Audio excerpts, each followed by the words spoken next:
We don't think enough about the economic functions of social welfare policy or about the relationship between relief and labor markets.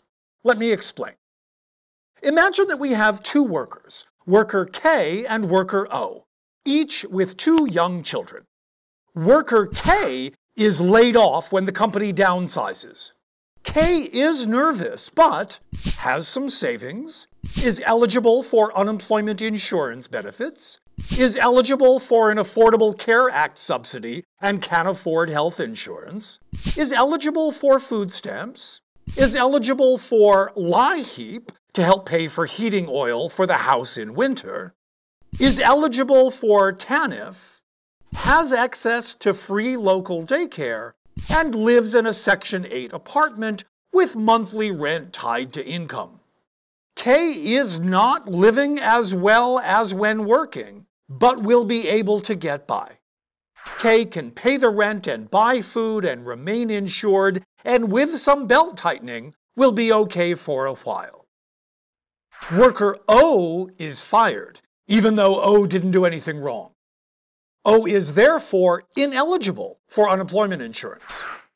O has no savings, cannot afford health insurance even with a subsidy, is not eligible for food stamps, cannot get LIHEAP, has no reliable or affordable daycare, and has no access to a housing subsidy. As a result, O is in trouble and is desperate and perched on the edge of homelessness. Now, let's turn our attention to an employer with a job, Z. This job is terrible. It's minimum wage, has no health benefits, no paid days off or vacation time, has irregular hours. Some weeks you'll need to work days, some weeks nights, and you won't know in advance. And the hours will be 20 at the most, maybe 25 if you're lucky, but less on some weeks. There's no opportunity for upward mobility. It's a 2-hour drive each way with no reliable public transportation to get you there, and the working conditions are unsafe. There have been lots of injuries and illnesses. As I said, it's a terrible job.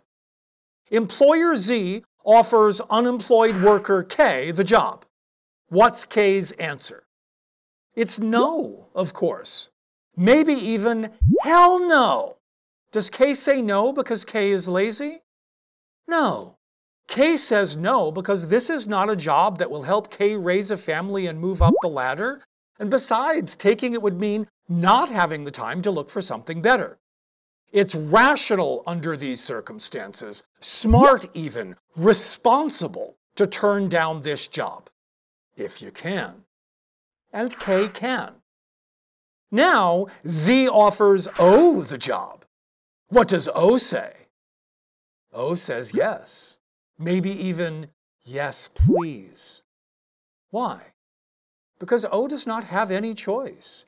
O is desperate. O is in no position to bargain or to wait for something better.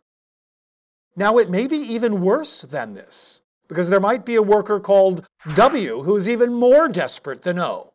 So W says, I know you can't legally pay me less than minimum wage, but if you hire me instead of O, I'll come in early and work for an hour before punching in, and then after I punch out at night, I'll stay for an extra hour then too. Please give me the job. When workers are desperate, they bid down their own wages. So, if you are a worker, would you rather live in a country where most people were in K's situation or in O's? K's, right? Because in that world, with very generous social welfare benefits, you would have some security, you'd have some bargaining power. If you are employer Z, would you prefer to live in a country where most people were in K's situation or in O's? O's, right?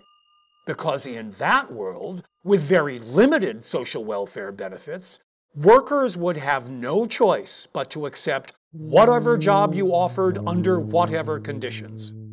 Whereas in a world with very generous social welfare programs, everyone would have the ability to decline work.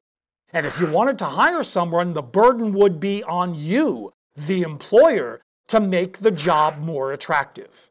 You might have to offer higher wages, paid vacation or sick days, a regular schedule, some health insurance, and opportunities for promotion maybe. Many of those would mean lower profits. This is why business and their elected allies fight efforts to expand food stamps or unemployment insurance or TANF. A desperate worker is a cheap and compliant worker.